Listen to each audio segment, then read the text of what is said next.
3 months back, Malcolm began dismissing his actions as mere jests whenever I raised concerns.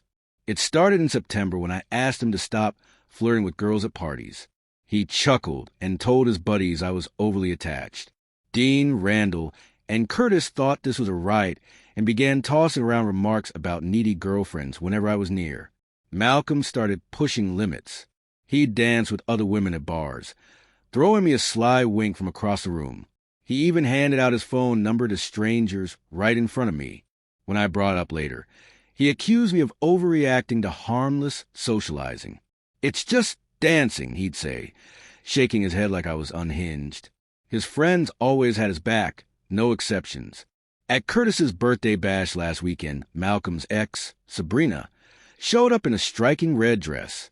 She'd been texting him for weeks, though he insisted it was just friendly chatter. I saw her graze his arm, her fingers lingering on his bicep. Malcolm kept shooting me smug glances. Dean and Randall hovered nearby, phones out, filming the scene.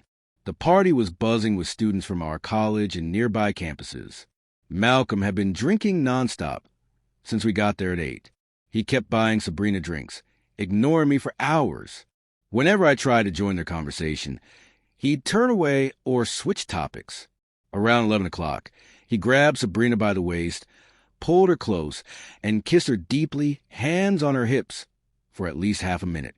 Dean and Randall erupted, chanting, "She had it coming. She had it coming," while aiming their cameras at me. Others at the party turned to watch, some snickering, others looking uneasy but staying silent. Malcolm broke the kiss, looked right at me, and shouted, "Just kidding, babe," with a grin. Sabrina whispered something to him, giggling, and he gave her waist another squeeze. I pushed through the crowd to the front door, people stepping aside, staring. My phone started buzzing before I reached my car. Malcolm sent 15 texts in a flurry by the time I got home. "You're wrecking my night. Come back and say sorry to Sabrina. Stop blowing this out of proportion. Everyone here thinks you're totally unhinged now. This is why guys avoid clingy girlfriends. You humiliated me in front of everyone. Learn to take a joke already." I drove home, shut off my phone, and left it off. Sunday morning, I saw Malcolm had posted 6 Instagram stories between midnight and 3 a.m., videos of him dancing closely with random girls at the party, close-ups of women pressed against him. Each caption was some version of, "This is what happens when you try to cage me," and "Freedom tastes amazing." The last story showed him taking shots with 3 different girls, captioned, "Single life feels so right." He tagged Dean, Randall, and Curtis in every post. At 3 a.m. Sunday, Malcolm showed up at my apartment, banging on the door for 5 minutes straight, shouting my name loud enough to disturb neighbors. When I opened it, he reeked of booze, smokes, and a mix of perfumes. His shirt was crumpled, stained with something dark, his hair a mess. "You're a crazy girlfriend," he slurred, swaying. "Every guy cheats eventually. At least I did it openly, not sneaking around like some spineless jerk." I told him to get out. He laughed, leaning on the doorframe. "You'll forgive me by Tuesday, like always," he said. "Remember when I kissed your sister's friend at Christmas? You got over that fast." Then he stumbled to his car and drove off.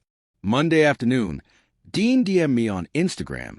"You're too wound up about everything. Malcolm was teaching you a lesson about trust and limits. Be thankful he cares enough to help you grow." I read it twice, then closed the app. 20 minutes later, Celeste, Curtis's girlfriend, messaged me. She'd seen their group chat on his phone and sent me 23 screenshots from their talks since Sunday night. Malcolm was gloating about putting me in my place. "She'll crawl back like always," he wrote.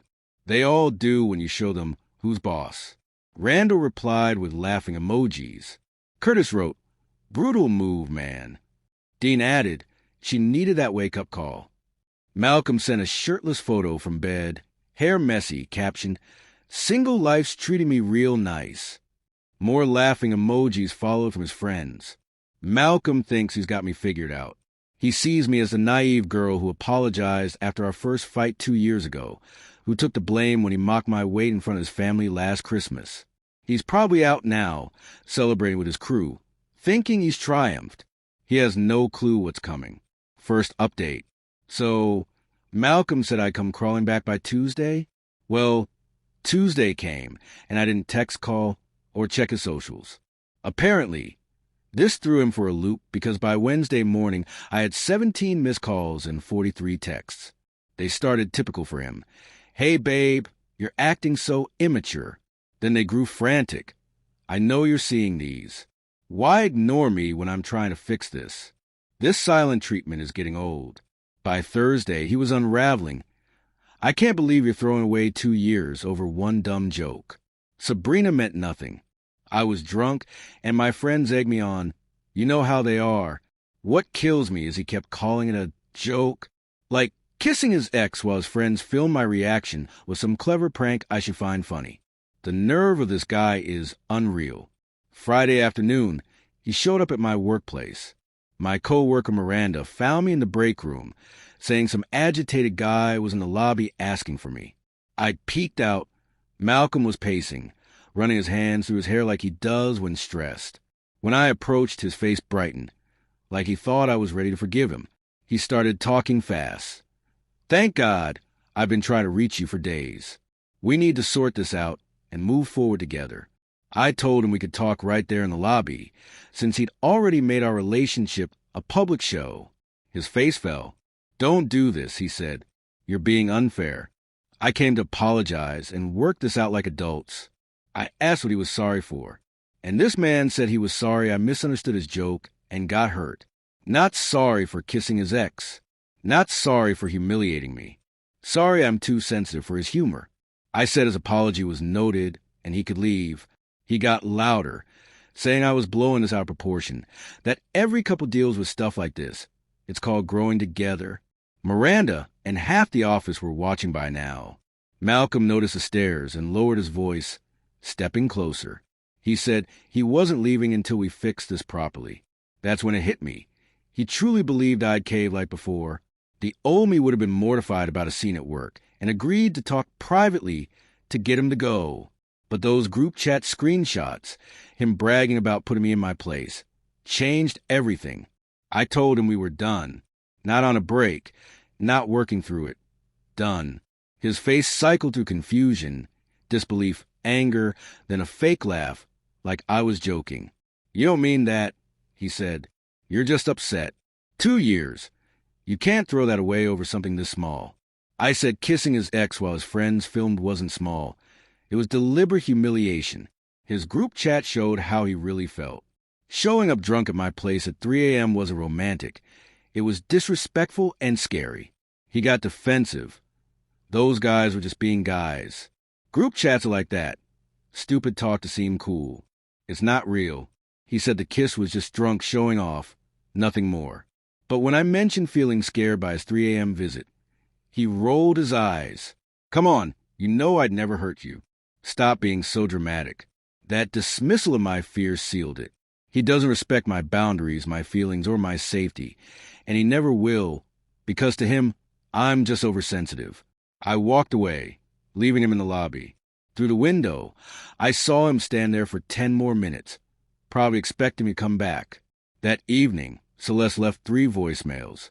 Malcolm had called her, asking her to talk sense into me, claiming I was having a breakdown and needed family to make me see reason. Celeste was livid. She was at the party and saw everything. Malcolm kissing Sabrina, his friends chanting and filming my humiliated exit. When he tried to spin it as innocent flirting, she shut him down, saying it was public humiliation for laughs, and any man who'd do that to someone he loved had issues. She warned him against manipulating family again. Malcolm argued, saying she didn't get the full context, that I'd been jealous and controlling for months. When she wouldn't budge, he accused her of enabling my drama. This morning, I got a text from Malcolm's mom. Hi, sweetie. Malcolm said you're having some issues. Can we get coffee this weekend to talk about fixing things? He loves you so much. That's when I saw his plan. Rally his mom, my sister, maybe our mutual friends, to pressure me into forgiving him. He thinks I'll crack and revert to being his doormat. He doesn't realize I'm not that girl anymore. Not the one who apologized after his last joke, or blamed herself when he flirted with my sister. I've been planning something since Sunday, and it's nearly ready. He wants to play games with others involved? Fine, but he won't enjoy my version of the game. Second update. I'm furious, but also oddly impressed by how this unfolded. So, Malcolm's mom wanting coffee? Just the start of his manipulation scheme involving our families. Saturday morning, I'm at Target buying groceries when my mom calls. Worried. She'd just spoken with Malcolm's mom, who said Malcolm told him I'm having a mental health crisis and refusing to talk about our issues. I laid out the whole story for my mom. The kiss with Sabrina, the filming, the group chat. She was livid and called Malcolm's mom back on speaker. Malcolm's mom expressed concern for my emotional state and said Malcolm was heartbroken I wouldn't work things out. My mom cut in, detailing the party, public humiliation, deliberate kissing, friends chanting and filming. Malcolm's mom went silent and said, "That's not what Malcolm told us." His version? I got jealous over his ex, caused a scene over a polite hug, and stormed out. His friends laughed at my overreaction, not at humiliating me. His Instagram posts were just him venting after I ignored his calls. My mom asked if she really believed Malcolm would lie like that.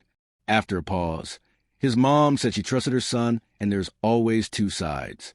My mom snapped, saying if Malcolm thinks humiliating his girlfriend is okay, maybe his mom failed as a parent. And defending a son who kisses other women in front of his girlfriend shows he was raised to disrespect women. Malcolm's mom hung up. Sunday got worse. My dad called. Malcolm showed up at our house for a man-to-man talk. He appeared in the garage, acting respectful, saying I've struggled with jealousy and trust for months, that he's been patient, but I've gotten controlling. The party was me snapping over normal socializing. He told my dad he loves me, wants to work through my insecurities, even do couples counseling. He asked my dad to convince me to give him another chance, saying I'd listen to him. My dad said he'd think about it. After Malcolm left, my dad called me, confused. Malcolm seemed so genuine. I drove over, told my parents everything. Months of boundary pushing, flirting, the kiss, the group chat bragging. My dad's face hardened. My mom showed him Celeste screenshots of Malcolm calling me psycho and saying I'd crawl back. My dad lost it, called Malcolm on speaker, and asked about the group chat.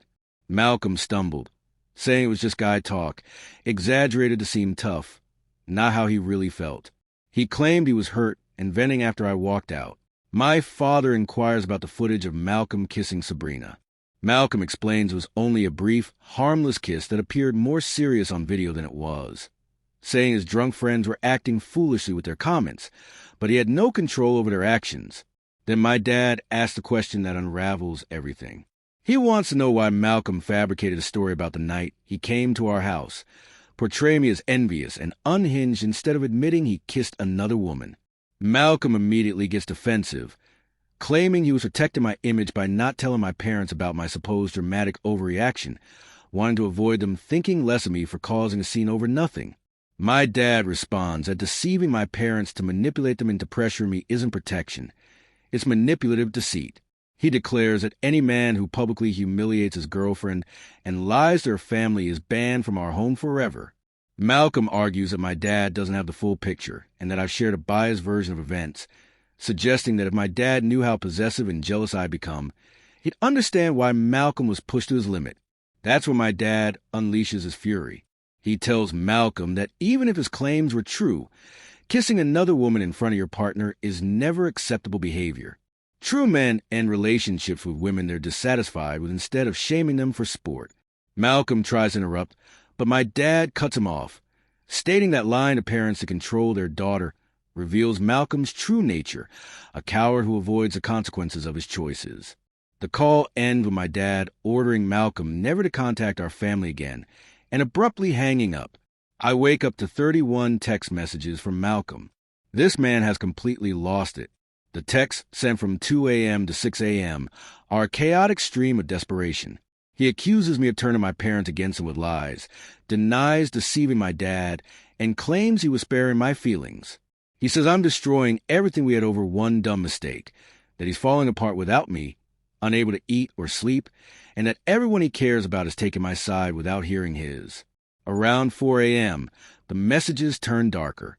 He claims I painted him as a monster to both our families, using everything he shared with me against him, that 2 years of his life are wasted because I can't forgive one mistake. The final text at 6 a.m. simply states, "I'm not giving up on us, no matter what you do." On Wednesday evening, Malcolm appears at my parents' house again. My dad sees him through the window and calls me immediately.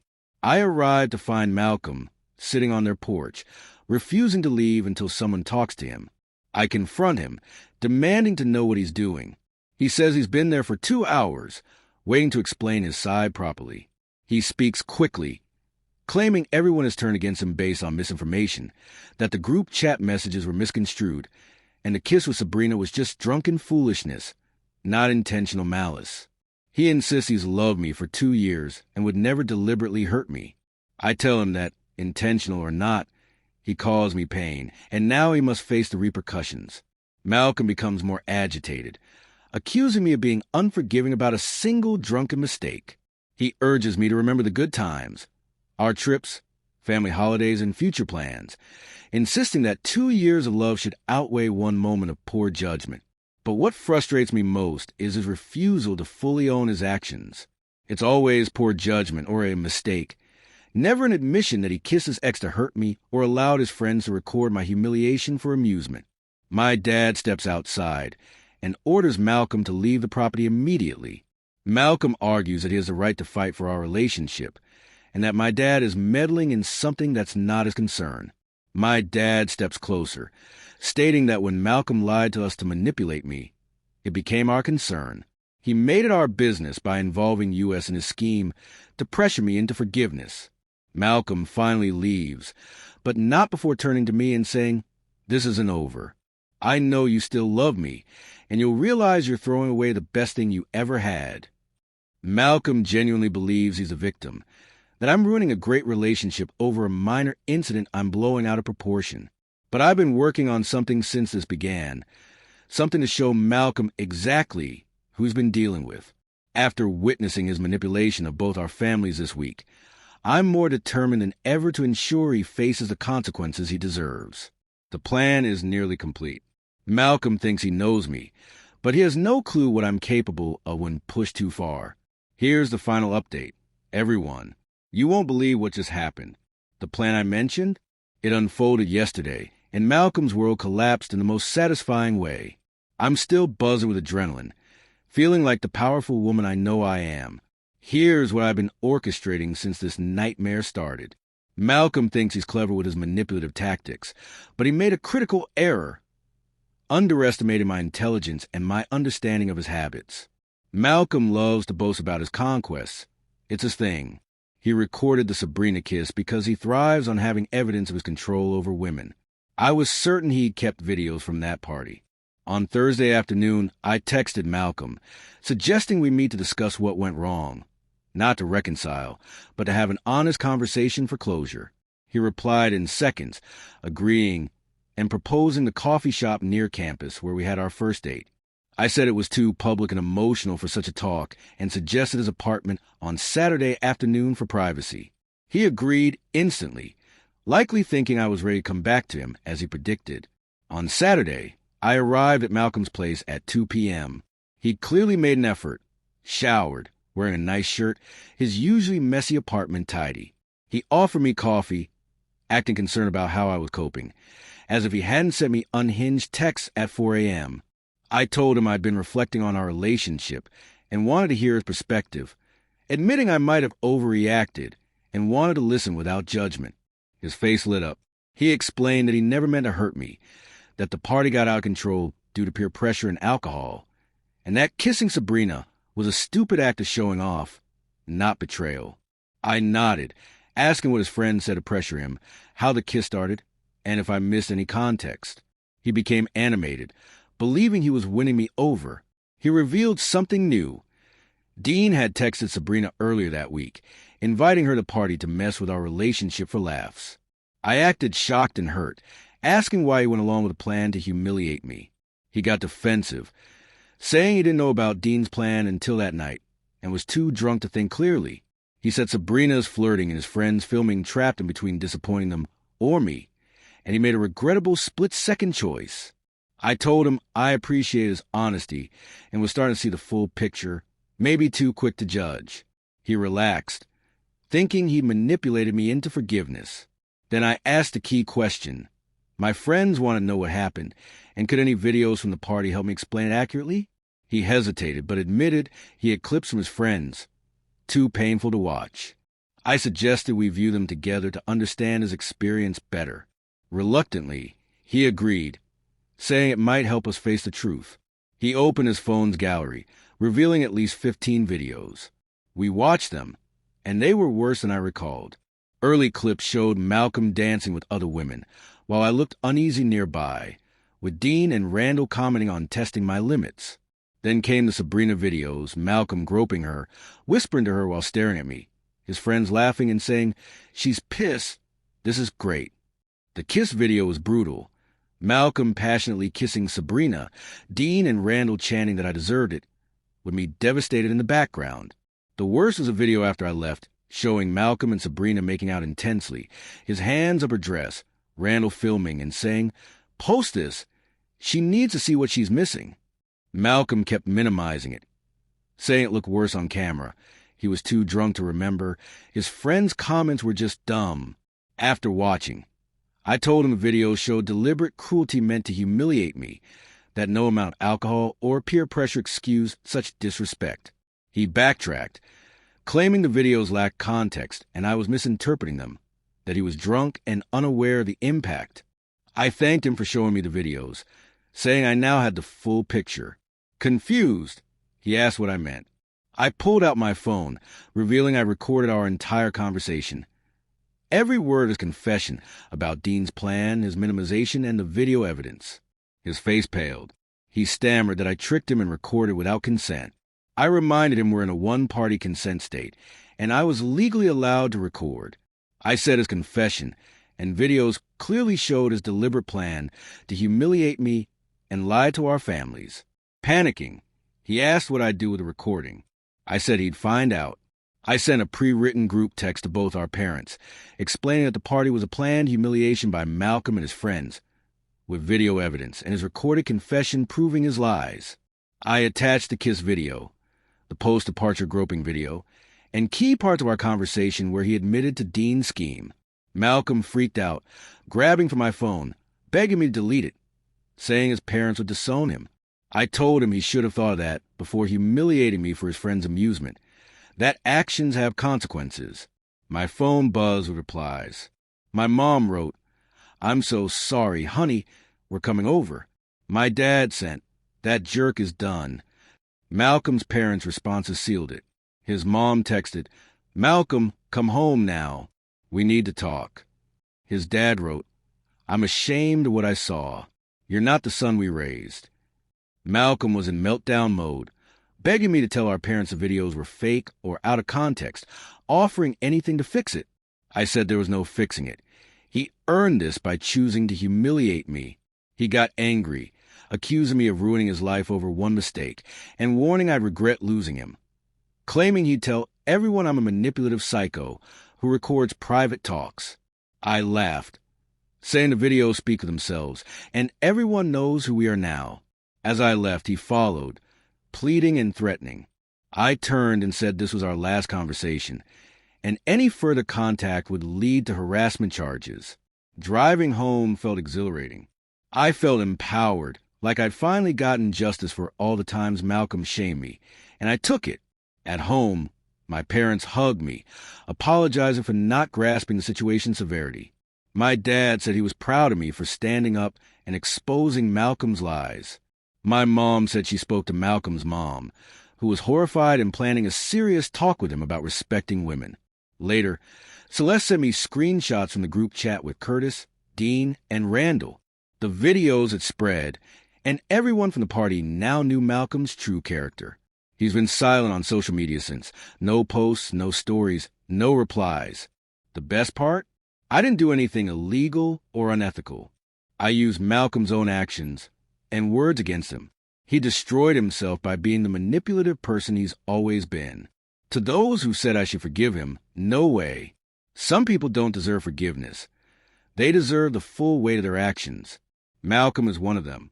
I'm done being the forgiving girlfriend who gives second chances to men who disrespect me. I'm done letting people walk over me because it's easier than fighting back. Malcolm thought he could publicly shame me and manipulate our families to force my forgiveness. He thought I was weak enough to crawl back. He wanted to put me in my place. Well, he succeeded. My place is far above his manipulative games.